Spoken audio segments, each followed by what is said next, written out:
हस्तिनापुर में एक बच्ची का जन्म हुआ। नाम रखा गया शिखंडी। लेकिन इस जन्म के साथ ही कुछ अजीब घटित हुआ।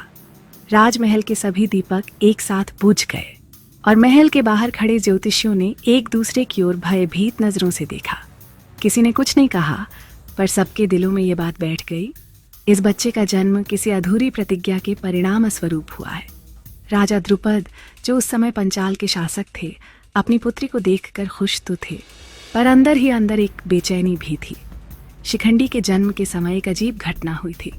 महल के आकाश में अचानक एक तारा टूटा था और हवा में जैसे किसी स्त्री की करुण पुकार गूंज उठी थी।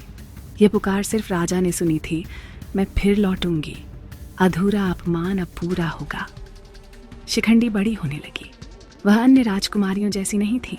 बचपन से ही उसके भीतर एक विचित्र साहस था, एक पुरुषत्व की झलक थी। वह युद्ध कला सीखना चाहती थी।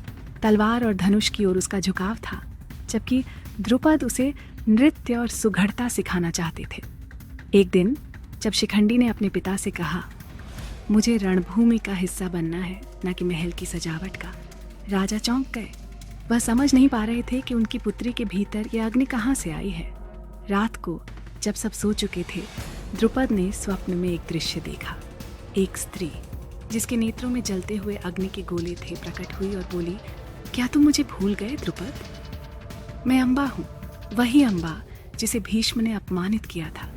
मेरा जीवन अधूरा था, मेरा प्रतिशोध अधूरा था। मैंने अग्नि में देह त्यागी थी और प्रतिज्ञा की थी, भीष्म की मृत्यु मेरे ही हाथों होगी। अब मैं लौट आई हूँ शिखंडी के रूप में। राजा भय से कांप उठे। सुबह जब वे जागे तो उनके माथे पर पसीने की बूंदें थीं। उन्होंने इस स्वप्न का किसी से जिक्र नहीं किया, लेकिन उस दिन से वे अपनी पुत्री की आंखों में कुछ खोजने लगे। क्या वह सचमुच वही आत्मा है? क्या यह पुनर्जन्म है? शिखंडी के मन में भी कुछ था जो उसे चैन नहीं लेने देता था। जब भी वह आरसे में अपनी परछाई देखती तो उसे लगता जैसे कोई दूसरा चेहरा उसके पीछे झलकता है, एक स्त्री का चेहरा जिसकी आंखों में गहरी पीड़ा और क्रोध था। धीरे धीरे महल में अफवाहें फैलने लगी। कोई कहता शिखंडी साधारण बालिका नहीं, किसी पुराने श्राप का परिणाम है। कोई कहता उसके चारों ओर अदृश्य शक्तियां घूमती हैं। एक रात जब शिखंडी अपने महल के बगीचे में टहल रही थी, अचानक एक ठंडी हवा का झोंका चला और उसके सामने वही स्त्री प्रकट हुई, वही चेहरा, वही आंखें। उसने कहा, शिखंडी, अब समय आ गया है, अपने भीतर मुझे पहचानो। मैं तुम्ही में हूँ, अम्बा, और हमारा उद्देश्य अभी पूरा नहीं हुआ है। शिखंडी सन्न रह गई। उसके चारों ओर का संसार धुंधला पड़ गया। उसकी आत्मा में जैसे कोई और आत्मा प्रवेश कर गई और उसी क्षण उसने महसूस किया, उसका जन्म किसी साधारण उद्देश्य के लिए नहीं हुआ। वह इतिहास को बदलने के लिए आई है, पर किस रूप में? और कौन था वह भीष्म जिससे यह अधूरा बदला जुड़ा था? इन प्रश्नों के उत्तर तो समय ही देगा, लेकिन यह निश्चित था कि उस रात से शिखंडी अब केवल शिखंडी नहीं रही थी। कुछ ऐसा जाग उठा था जो सैकड़ों वर्षों से सोया हुआ था। शिखंडी अब युवा हो चुकी थी।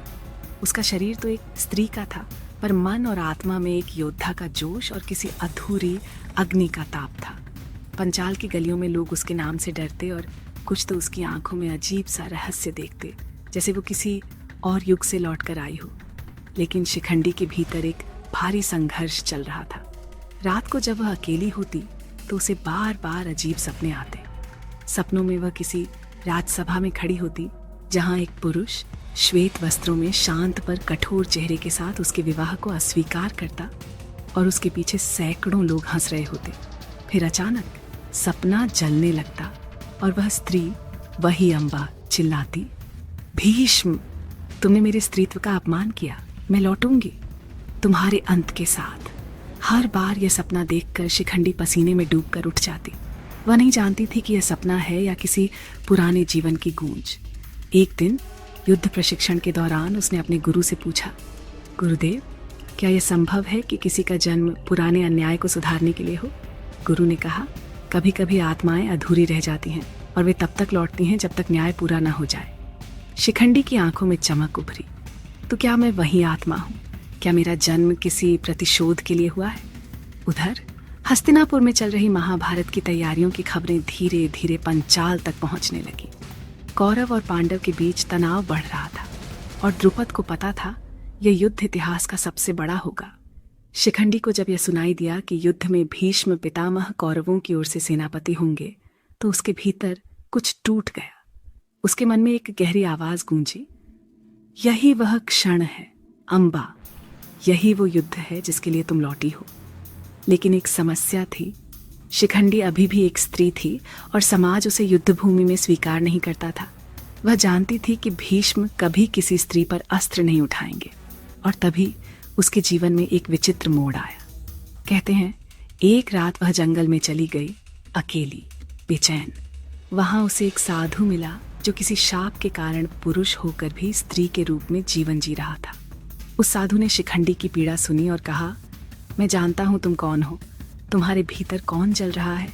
मैं तुम्हें अपना रूप देता हूं ताकि तुम अपने कर्म का अंत कर सको। साधु ने अपने तप से शिखंडी को पुरुष का स्वरूप दे दिया। सुबह जब शिखंडी ने अपनी परछाई देखी तो पहली बार उसके भीतर शांति थी, जैसे सदियों से चला आ रहा तूफान अब दिशा पा गया हो। जब वह वापस महल लौटी तो लोग उसे पहचान न पाए। अब वह न स्त्री थी न पुरुष, बल्कि उस प्रतिज्ञा का अवतार थी जो अधूरी रह गई थी। लेकिन द्रुपद चिंतित थे। उन्होंने पूछा, शिखंडी, यह परिवर्तन क्यों? शिखंडी ने बस इतना कहा, पिता, मेरे भीतर की अग्नि अब शांत नहीं रहेगी। मेरा जन्म एक अंत के लिए हुआ है और वह अंत अब निकट है। महल की दीवारों ने उस दिन एक अजीब कंपन महसूस किया। हवा भारी थी, जैसे किसी पुराने युग का अधूरा अध्याय फिर से खुलने वाला हो। उधर कुरुक्षेत्र की भूमि तैयार थी और शिखंडी अब एक रहस्यमय योद्धा बनकर उस रणभूमि की ओर बढ़ चली जहां भाग्य और इतिहास एक दूसरे से टकराने वाले थे। उसे पता नहीं था उस युद्ध में उसकी उपस्थिति मात्र से ही भीष्म पितामह का अंत लिखा जा चुका है। पर क्या सच में वही अम्बा की आत्मा थी, या इस कहानी में अभी कोई और गहरा रहस्य छिपा था जिसे समय धीरे धीरे उजागर करेगा? कुरुक्षेत्र की धरती पर सुबह का सूरज रक्त के रंग में डूबा था। हवा में रणभेरी की गूंज थी और हजारों योद्धा अपने अपने रथों पर खड़े थे। सबकी नजरें एक ही व्यक्ति पर टिक गई थीं, भीष्म पितामह। उनके श्वेत वस्त्र, उनकी धनुष की डोर और उनकी शांत परंतु अडिग आंखें, जैसे वे मृत्यु के भी पार देख रहे हों। लेकिन आज रणभूमि में एक और छाया थी, शिखंडी की। अब वह पहले जैसी नहीं थी। उसके चेहरे पर न स्त्री का सौंदर्य था, न पुरुष का अभिमान, बल्कि किसी दिव्य नियति का भार था। उसके रथ के पीछे अर्जुन खड़ा था, वही अर्जुन जो कृष्ण के साथ धर्म युद्ध का नेतृत्व कर रहा था। कृष्ण ने अर्जुन से कहा, देखो अर्जुन, आज का दिन निर्णायक है। भीष्म को कोई परास्त नहीं कर सकता सिवाय उस व्यक्ति के जिस पर वे शस्त्र न उठाए। अर्जुन ने कहा, परंतु वह कौन है माधव? कृष्ण मुस्कुराए, वह तुम्हारे रथ पर खड़ी आत्मा, शिखंडी। अर्जुन चौंक गया, पर वह तो, कृष्ण बोले, वह वही है, अम्बा का पुनर्जन्म, वह आत्मा जो तब तक मुक्त नहीं हो सकती जब तक भीष्म के अहंकार का अंत न हो। युद्ध शुरू हुआ। भीष्म ने जब सामने शिखंडी को देखा तो उनका चेहरा बदल गया। उनके हाथों का धनुष धीरे धीरे नीचे गिर गया। वे बोले, मैं किसी स्त्री पर अस्त्र नहीं उठाऊंगा। पर उनकी आंखों में भय नहीं था, बस एक मौन स्वीकार था, जैसे वे इस नियति को पहले से जानते हों। शिखंडी आगे बढ़ी। उसकी आंखों में वही जलती हुई प्रतिज्ञा थी जो कभी अम्बा की थी। उसके भीतर 2 जन्मों का क्रोध था, 2 जन्मों की पीड़ा थी। अर्जुन ने शिखंडी की आड़ लेकर तीर चलाए और भीष्म के शरीर में सैकड़ों बाण समा गए। भीष्म भूमि पर गिर पड़े, पर उनके चेहरे पर कोई दर्द नहीं था। उन्होंने मुस्कुराते हुए कहा, मैं जानता था तुम लौटोगी अम्बा, यह अंत नहीं, मुक्ति है। शिखंडी कुछ क्षणों तक उनके पास खड़ी रही।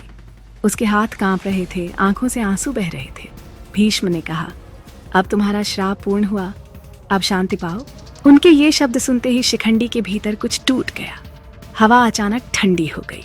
उसके चारों ओर धूल का एक चक्र उठा और उसी के भीतर से एक प्रकाश निकला, जैसे कोई आत्मा मुक्त हो रही हो। वह प्रकाश आकाश की ओर उठता चला गया और शिखंडी ने महसूस किया उसका शरीर हल्का होता जा रहा है। कुछ पलों बाद सब शांत हो गया। अर्जुन ने देखा शिखंडी उसी रथ पर खड़ी थी, पर उसके चेहरे पर अब एक अजीब सी शांति थी। उसने धीरे से कहा, अब मुझे कोई युद्ध नहीं लड़ना, मेरा उद्देश्य पूरा हो चुका है। कृष्ण ने दूर से उसकी ओर देखा और मन ही मन कहा, यह कथा किसी प्रतिशोध की नहीं थी, यह आत्मा की मुक्ति की कथा थी। जो अधूरा न्याय था वह आज पूर्ण हुआ। संध्या ढल रही थी। कुरुक्षेत्र की भूमि पर रक्त और फूल दोनों बिखरे थे। भीष्म शरशैया पर लेटे थे और शिखंडी धीरे धीरे युद्धभूमि से दूर जा रही थी, मानो कोई आत्मा अंततः अपने कर्मों के बोझ से मुक्त होकर अनंत की ओर लौट रही हो। लोग कहते हैं उस रात जब शिखंडी ने रणभूमि छोड़ी तो आसमान में वही तारा फिर चमका जो उसके जन्म के समय टूटा था। पर इस बार वह टूटा नहीं, शांत, स्थिर और मुक्त होकर आकाश में अपनी जगह पा गया।